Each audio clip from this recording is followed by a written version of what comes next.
Students नमस्कार, स्वागत है आप सभी का APJ online classes YouTube channel पर। कक्षा 9वीं वार्षिक परीक्षा 2024-25 विषय हिंदी का ये क्वेश्चन पेपर आपके सामने है। जैसा कि पता है आपके कल हिंदी विषय का पेपर होना है और बहुत बच्चों का डिमांड था कि सर हिंदी विषय का क्वेश्चन पेपर लाइए, तो यहां पे आपके हिंदी विषय का क्वेश्चन पेपर आ चुका है और इस वीडियो को लास्ट तक देखिए। मैं आपको क्वेश्चन नंबर 1 से क्वेश्चन नंबर 23 तक का कंप्लीट सॉल्यूशन देने वाला हूं, तो वीडियो को लास्ट तक जरूर देखिएगा और चैनल पर नए चैनल को सब्सक्राइब कर बेल आइकन प्रेस कर लीजिए, जिससे आने वाले वीडियो का नोटिफिकेशन आप तक पहुंचता रहे और आपका कोई भी सेट आएगा यहां से आपका क्वेश्चन छूट कर नहीं जाएगा। तो इस वीडियो को एक बार लास्ट तक जरूर देखिएगा। चलिए आइए शुरू करते हैं। यहां पे आप देख सकते हैं पेपर के पैटर्न कुछ इस तरह से रहेंगे और यहां पे देखेंगे आपके एग्जाम में टोटल 23 प्रश्न पूछे जाएंगे। आपका जो पूर्णांक रहेगा वो 75 मार्क्स का रहेगा। ठीक है, यहां पे निर्देश दिए हुए निर्देश आप पढ़ सकते हैं। ठीक है, फटाफट से देख लीजिए, आपको मैं पूरा आंसर सहित दिखाने वाला हूं। चलिए अब आइए बढ़ते हैं आगे। यहां पे देखिए ये रहा आपका क्वेश्चन नंबर पहला, जिसमें पूछा गया सही विकल्प का चयन कर लिखिए। यहाँ पे पहला नंबर हिंदी पद्य साहित्य का तीसरा काल है, तो आपको बताना है रीतकाल, याद रखना है। ठीक है, आइए बढ़ते आगे। यहाँ पे देखिए इसी का दूसरा नंबर कबीरदास की भाषा है, तो आपको बताना है सदुक्कुड़ी। इसके बाद तीसरा पॉइंट है रस के अंग है, तो आपको बताना रस के 4 अंग होते हैं, अनुभव, विभव, संचारी भाव। ठीक है, तो यहां पे याद रखिएगा रस के 4 अंग होते हैं, स्थायी भाव, अनुभव, विभव, संचारी भाव। ठीक है, तो इस तरह से ये भी कंप्लीट होता है। इसके बाद यहां पे देखेंगे इसी का चौथा नंबर जूरी ने दोनों वैलों को भेज दिया था, तो आपको बताना है ससुराल। ठीक है, इसके बाद 5वां नंबर किस समास में दोनों पद प्रधान होते हैं, तो याद रखिएगा दोनों पद द्वंद्व समास में होते हैं। ठीक है, इसके बाद आइए बढ़ते हैं आगे। तो यहां पे आप देखेंगे इसी का 6वां नंबर सन 1967 में पुनपुन नदी का पानी घुस गया था, तो यहां पे राजेंद्र नगर में। इस तरह से ये आपका कंप्लीट होता है। इसके बाद बढ़ते हैं आगे। तो यहां पे आप देख लीजिए आता है आपका क्वेश्चन नंबर 2, जिसमें पूछा गया रिक्त स्थानों की पूर्ति कर उचित विकल्प का चयन कर लिखिए। ये आपके 6 अंकों का टोटल 1-1 अंकों के सही क्वेश्चन है। यहां पे पहला नंबर है खुलेगी संकल्प बंद डैश डैश की घर, तो यहां पे आपको बताना है द्वार। इसके बाद दूसरा देखिए मात्रिक छंद में डैश डैश की गणना की जाती है, तो याद रखिएगा मात्राओं की। ठीक है, वर्णिक छंद में वर्णों की गणना की जाती है और मात्रिक छंद में मात्राओं की गणना की जाती है। यहां पे तीसरा नंबर है उपमेय में उपमान का आरोप डैश डैश अलंकार में होता है, तो आपको बताना है रूपक अलंकार। ठीक है, इसके बाद देखिए तिब्बती लोग टोटीदार बर्तन को डैश डैश कहते हैं, तो आपको बताना है केतली। ठीक है, इसके बाद देखिए 5वां नंबर वे शब्दांश जो शब्द के आरंभ में लगते हैं वे क्या कहलाते हैं, तो आपको बताना उपसर्ग कहलाते हैं। इसके बाद 6वां है नानी के मन में डैश डैश की आजादी के प्रति जुनून था, तो आपको बताना है देश। ठीक है, इस तरह से ये आपका क्वेश्चन नंबर 2 भी कंप्लीट होता है। ठीक है, इसके बाद बढ़ते आगे। यहां पे आप देखिए क्वेश्चन नंबर आता है आपका 3 निम्नलिखित कथनों के समझ सत्य या असत्य लिखिए। यहां पे आप देखिए पहला नंबर माखनलाल चतुर्वेदी की रचना साहित्य के देवता हैं, ये आपका असत्य है। इसके बाद देखिए दूसरा नंबर रामचरितमानस एक खंड काव्य है, ये भी आपका असत्य। रामचरितमानस एक महाकाव्य है। ठीक है, इसके बाद तीसरा नंबर देखिए लेखिका महादेवी वर्मा के बाबा फारसी और उर्दू भाषा के जानकार थे, ये आपका सत्य है। इसके बाद देखिए खाना एक क्रिया शब्द है, ये भी सत्य है। इसके बाद देखिए एकांकी में 3 अंक होते हैं, ये बिल्कुल गलत है। एकांकी में 1 अंक होते हैं, याद रखिएगा। यहां पे 6वां नंबर रीढ़ की हड्डी पाठ कहानी विधा में लिखा गया है, तो ये भी आपका सत्य है। इस तरह से ये आपका कंप्लीट होता है। इसके बाद बढ़ते हैं आगे। तो यहां पे आप देखेंगे क्वेश्चन नंबर 4, जिसमें आपसे पूछा गया है सही जोड़ी का मिलान कर लिखिए। यहां पे देखिए स्तंभ स्तंभ ब दिया गया है। पहला है ग्राम श्री, जिसका आंसर आपको लगाना है सुमित्रा नंदन पंत। ठीक है, इसके बाद 3 वर्णों का समूह, तो यह कहलाता आपका गण। ठीक है, इसके बाद मनोरथ, मनोरथ जो आपका है वो है स्वर संधि। इस यहां पे देखिएगा मनोरथ जो है आपका क्या है, स्वर संधि यहां पे लगा लीजिएगा। संस्कृति तथा शिक्षा, ये आपका कहलाएगा श्यामाचरण दुबे। ठीक है, शत्रु का विलोम आप सभी जानते होंगे, शत्रु का विलोम क्या होता है, मित्र। इसके बाद इस जल प्रलय में, तो आपको बताना है फणीश्वरनाथ रेणु। ठीक है, इस तरह से ये आपका क्वेश्चन नंबर 4 भी कंप्लीट होता है। इसके बाद आइए बढ़ते आगे और यहां पे देखिए ये रहा आपका क्वेश्चन नंबर 5वां। निम्नलिखित प्रश्नों के उत्तर एक वाक्य में लिखिए। यहां पे पहला नंबर है रस खान किसके अनंत भक्त थे, तो आपको बताना है श्री कृष्ण के। ठीक है, इसके बाद देखिए जहां काव्य का आधार शब्द होते हैं वहां कौन सा अलंकार होता है, तो आपको बताना है सलेश अलंकार होता है। साहित्यिक पुरखे किसे कहा गया है, तो आपको बताना है भारतेंदु हरिश्चंद्र। ठीक है, इसके बाद रीढ़ की हड्डी एकांकी में रामस्वरूप ने रतन से क्या मंगवाया था, तो आपको बताना है लालटेन। ठीक है, इसके बाद रचना के आधार पर वाक्य के कितने भेद होते हैं, तो आपको बताना है 3। ठीक है, लेखिका मृदुला गर्ग के नाना पढ़ाई करने कहां गए थे, तो आपको बताना है इंग्लैंड। ठीक है, इस तरह से ये आपके क्वेश्चन नंबर 5 का भी आंसर कंप्लीट होता है। और यहां पे क्वेश्चन नंबर 6 से 23 तक का आप पूरा पेपर देख लीजिए, पूरा क्वेश्चन देख लीजिए और इन सभी क्वेश्चनों का आंसर मैं आपको प्रोवाइड कराने वाला हूं एक साथ। ठीक है, यहां पे देखिए क्वेश्चन नंबर 6 आपके सामने है। पद्य साहित्य के इतिहास को कितने कालों में बांटा गया, क्रम से कालों के नाम लिखिए। यहां पे आप क्वेश्चन मैं नहीं पढ़ूंगा, आप खुद देख लीजिए। भक्त काल को स्वर्ण युग क्यों कहा गया, यहां पे देखिए रसखान अथवा माखनलाल चतुर्वेदी के काव्य के भाव सौंदर्य की कोई 2 विशेषताएं लिखिए। यहां पे इसका अथवा भी देख सकते हैं। अथवा सहित का आंसर आपको इस वीडियो में मिलने वाला है, तो वीडियो को प्लीज लास्ट तक जरूर देखिएगा। यहां पे क्वेश्चन नंबर 8 है कविपंत के गांव को हरता जन क्यों कहा है, यहां पे देख सकते हैं। ये रहा क्वेश्चन नंबर 9। मानसरोवर से कवि कबीरदास का क्या आशय है, लिखिए। यहां पे क्वेश्चन नंबर 10वां है दोहा छंद की परिभाषा उदाहरण सहित लिखिए। इसका अथवा है स्थायी भाव एवं संचारी भाव में 2 अंतर लिखिए। क्वेश्चन नंबर यहां पे 11 है अनुप्रास अलंकार की परिभाषा उदाहरण सहित लिखिए। इसी का अथवा है पंडित जगन्नाथ के अनुसार काव्य की परिभाषा। यहां पे क्वेश्चन नंबर 12 है गद्य की कोई 4 गौण विधाओं के नाम लिखिए। यहां पे इसी का अथवा है निबंध लेखन की कोई 2 विशेषताएं लिखिए। क्वेश्चन नंबर 13 है महादेवी वर्मा अथवा हरिशंकर परसाई की 2 रचनाएं एवं भाषा शैली लिखी। यहां पे क्वेश्चन नंबर 14 देख सकते हैं। ये रहा क्वेश्चन नंबर 15 और ये रहा क्वेश्चन नंबर 16 जिसमें मुहावरों का अर्थ वाक्यों में प्रयोग कर लिखने के लिए बोला गया है।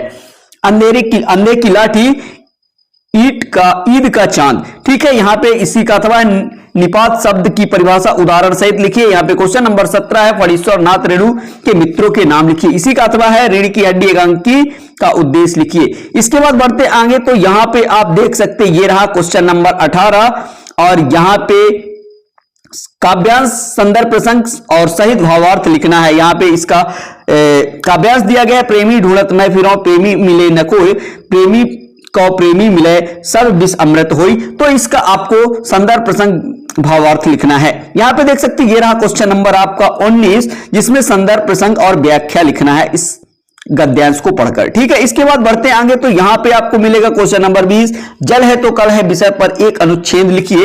इसका अथवा क्वेश्चन देखिए वार्षिक परीक्षा की तैयारी के संबंध में 2 मित्रों के मध्य संवाद लिखिए। यहां पे आप देख सकते हैं ये रहा आपका क्वेश्चन नंबर 21 निम्नलिखित अपठित काव्यांश अथवा गद्यांश को पढ़कर पूछे गए प्रश्नों के उत्तर लिखिए। यहां पे आप देख सकते हैं नन्ही चींटी है प्राणी सामाजिक, यहां पे इसको आप पढ़ लीजिए। इसके बाद इन क्वेश्चनों का आपको आंसर देना है और मैं सभी क्वेश्चनों का आंसर एक तरफ से देने वाला हूं।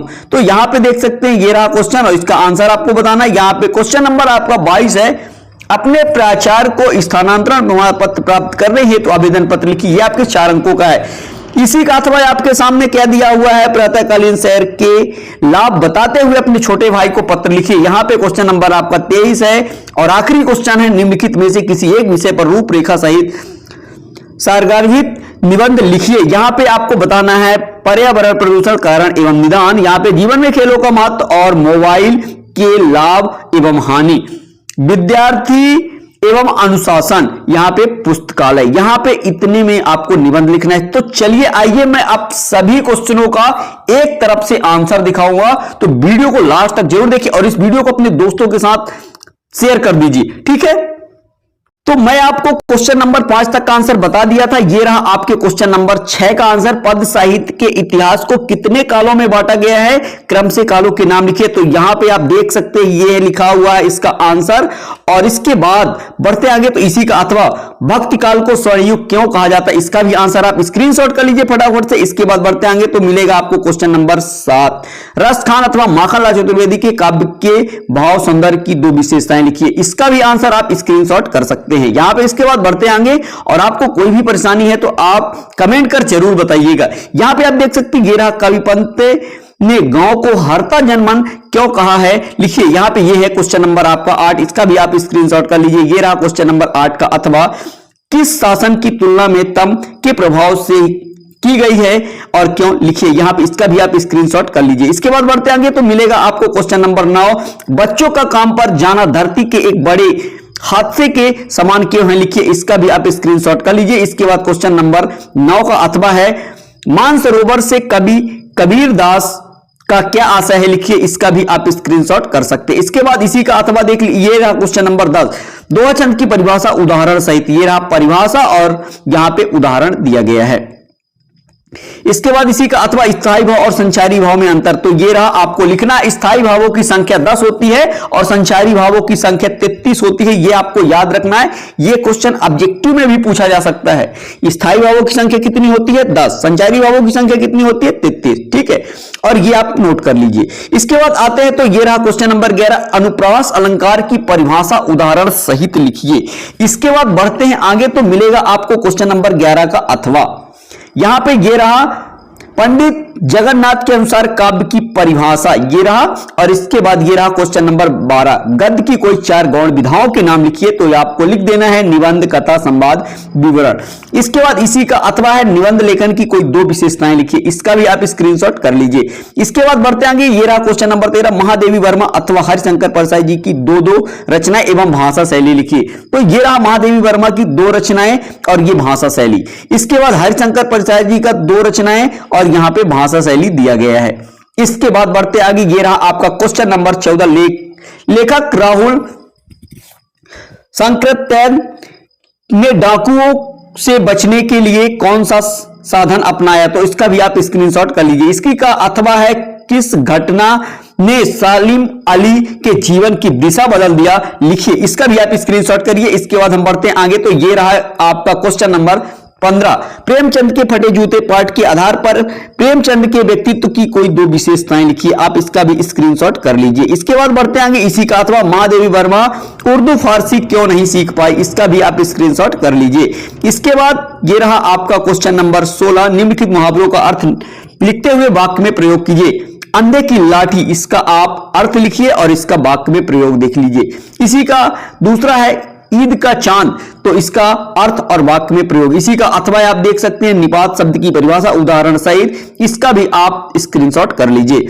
इसके बाद बढ़ते आगे तो आपको मिलेगा क्वेश्चन नंबर 17, फणीश्वर नाथ रेणु के मित्रों के नाम। तो ये रहे फणीश्वर नाथ रेणु के मित्रों के नाम, ठीक है। इसी का अथवा आप देखेंगे दृढ़ कैंडी एकांकी का उद्देश्य, तो आप इसका स्क्रीनशॉट कर लीजिए। इसके बाद बढ़ते आगे तो मिलेगा आपको क्वेश्चन नंबर 18, ये सबसे मोस्ट, प्रेमी ढूंढत मैं फिरूं प्रेमी मिले न कोई, प्रेमी को प्रेमी मिले सब विष अमृत होए। इसका आपको काव्यांश को पढ़कर संदर्भ, प्रसंग और भावार्थ लिखना है। तो आप इसका स्क्रीनशॉट कर लीजिए विधिवत और इसे अच्छे से तैयार कर लीजिए। इसके बाद बढ़ते आगे तो इसी का अथवा काव्यांश दिया गया है, ठीक है। तो यहां पे इसको पढ़िए और इसका संदर्भ प्रसंग ये दिया है और इसका भावार्थ भी यहां पे दिया गया है। इस तरह से ये भी कंप्लीट होता है। इसके बाद बढ़ते आगे तो ये रहा क्वेश्चन नंबर 19, ठीक है। आप इसका भी स्क्रीनशॉट करिए और इसके बाद ये रहा इसका संदर्भ प्रसंग और इसका ये रहा व्याख्या, ठीक है। इस तरह से ये भी कंप्लीट होता है। आशा करता हूं यहां तक आपको समझ में आ गया होगा। यहां पे इसका गद्यांश दूसरा देख लीजिए, ये गद्यांश है और यहां पे इसका संदर्भ प्रसंग दिया गया। 19 का अथवा ध्यान रखिएगा, संदर्भ प्रसंग दिया और ये रहा इसका व्याख्या। इस तरह से ये कंप्लीट होता है। इसके बाद बढ़ते आगे तो ये रहा क्वेश्चन नंबर 20, यहां पूछा गया था जल है तो कल है विषय पर एक अनुच्छेद लिखिए। तो यहां पे आप नोट कर लीजिए, इसका अनुच्छेद पूरा स्क्रीनशॉट करिए और इसे फटाक से तैयार कर लीजिए। इस तरह से ये भी कंप्लीट होता है। इसी का अथवा आते हैं तो वार्षिक परीक्षा की तैयारी के संबंध में 2 मित्रों इसके मध्य संवाद लिखिए। तो यहाँ पे एक पहला मित्र है और दूसरा मित्र है। पहला मित्र कहता है तुम वार्षिक परीक्षा की तैयारी कैसे कर रहे हो? तो दूसरा मित्र क्या कहता है, मैं रोज थोड़ा थोड़ा पढ़ता हूं ताकि समय पर सब कुछ पूरा कर सकूं। यहां पे फिर पहला मित्र कहता हां मुझे भी ऐसा ही करना चाहिए, पिछले साल मैंने आखिरी समय तक इंतजार किया और समय से पहले सब पढ़ा नहीं पाता। इसके बाद दूसरा मित्र क्या कहता है, बिल्कुल अच्छे अंक लाने के लिए नियमित अध्ययन जरूरी है, हर दिन थोड़ी थोड़ी पढ़ाई करनी चाहिए। इसी तरह से ये इनका संवाद है और इसको आप पढ़ लीजिए। इसी का आप काव्यांश देख सकते हैं, ये रहा काव्यांश। क्वेश्चन नंबर आपका है 21, इसको आप पढ़ लीजिए और इन क्वेश्चनों का आपको आंसर देना था। ठीक है, दिए हुए क्वेश्चन है यहाँ पे काव्यांश पढ़ने के बाद और ये जो प्रश्न दिए गए थे उनका उत्तर यहाँ पे लिखा हुआ है, तो आप इसका भी स्क्रीनशॉट कर लीजिए। यहाँ पे दूसरा क्वेश्चन कहता है इसी का नन्ही चींटी की क्या विशेषता है, तो इसका स्क्रीनशॉट ले लीजिए। इसके बाद इसी में तीसरा क्वेश्चन था सामाजिक शब्द का विलोम, तो असामाजिक। इसका क्वेश्चन नंबर चौथा, उपयुक्त काव्यांश का उचित शीर्षक क्या है, तो नन्ही चींटी है। ठीक है, इसका अथवा देख लीजिए, गद्यांश के प्रश्न दिए गए हैं। रावण के पास सबसे अमूल्य धन कौन सा था? रावण के पास सबसे अमूल्य धन विद्या था। इसके बाद दूसरा है कौन सा धन कभी नष्ट नहीं होता, तो विद्या धन कभी नष्ट नहीं होता। यहां पे पराजित शब्द का विलोम क्या है, तो विजयी। तो यहां पे देखिए क्वेश्चन नंबर इसी का चौथा, उपयुक्त गद्यांश का उचित शीर्षक क्या है, तो विद्या का सर्वोच्च महत्व। ठीक है, इसके बाद ये रहा आपका क्वेश्चन नंबर 22, आवेदन पत्र। अपने प्राचार्य को स्थानांतरण प्रमाण पत्र प्राप्त करने हेतु आवेदन पत्र लिखिए। यहां पे आप देख सकते हैं, इसका स्क्रीनशॉट करिए। यहां पे जहां लिखा हुआ है कि अपना नाम लिखना है, तो यहां पे अपना ही नाम लिखोगे। ठीक है, इसके बाद बढ़ते हैं आगे। यहां पे आपको कक्षा लिखना अपना और इस तरह से आपको लिख देना है, ये भी आपका कंप्लीट होता है। इसके बाद बढ़ते आगे, तो इसी का अथवा है प्रातःकालीन सैर के लाभ बताते हुए अपने छोटे भाई को पत्र लिखिए। इसका भी आप स्क्रीनशॉट कर लीजिए।